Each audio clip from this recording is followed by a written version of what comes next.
முன்னாள் கடற்படை தளபதியை சிறைக்கு அனுப்பிவிட்டு ஜனாதிபதி கடற்படை படகிலேயே கச்சத்தீவுக்கு சென்றுள்ளதாக நாடாளுமன்ற உறுப்பினர் நாமல் ராஜபக்ச குற்றம் சாட்டியுள்ளார்.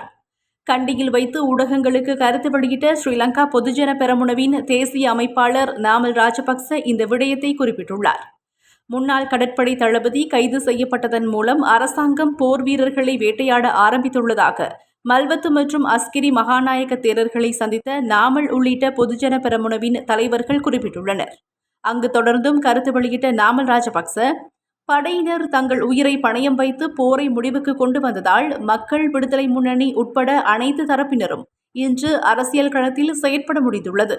அப்படி இல்லை என்றால் தென்னிந்திய நடிகர் விஜயின் கதைகளை கேட்டு திரைப்படத்தை பார்த்து கொண்டு ஜனாதிபதி வீட்டிலேயே இருந்திருக்க வேண்டியிருக்கும். இல்லையெனில் கச்சத்தீவுக்கு செல்ல பிரபாகரனிடம் இருந்து அழைப்பிதழை பெற வேண்டியதிருந்திருக்கும். கச்சத்தீவு கடற்படையால் பாதுகாக்கப்படுகிறது. முன்னாள் கடற்படை தளபதி சிறையில் அடைக்கப்பட்டார். ஜனாதிபதி கடற்படை படகில் கச்சத்தீவுக்கு செல்கிறார். அவர் சென்றதில் நான் மகிழ்ச்சி அடைகிறேன். கச்சத்தீவுக்கு செல்வதற்கான சுதந்திரத்தை அவருக்கு வழங்கியது போர் வீரர்தான் என்பதை நான் அவருக்கு நினைவூட்ட விரும்புகிறேன்.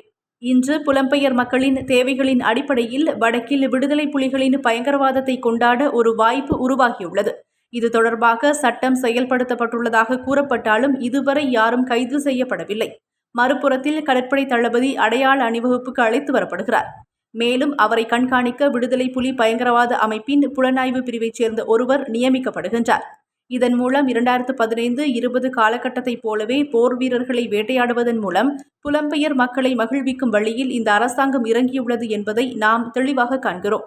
ரணில் கைது செய்யப்பட்டாலும் இல்லாவிட்டாலும் ஐக்கிய தேசிய கட்சியும் ஐக்கிய மக்கள் சக்தியும் ஒன்றுபட வேண்டும் என்பதே என்னுடைய தனிப்பட்ட கருத்து. அவர்கள் முரண்பட்டு பிரிந்து இருப்பது இந்த நாட்டின் ஜனநாயக அரசியலுக்கு நல்லதல்ல. மொட்டுவும் மற்றும் ஸ்ரீலங்கா சுதந்திர கட்சியும் ஒன்றுபட்டால் நல்லது. ஒரே சித்தாந்தத்தை கொண்ட அரசியல் கட்சிகள் ஒன்றுபட வேண்டும். இது குறித்து எதிர்காலத்தில் விவாதிப்போம் என நாடாளுமன்ற உறுப்பினர் நாமல் ராஜபக்ச தெரிவித்துள்ளார்.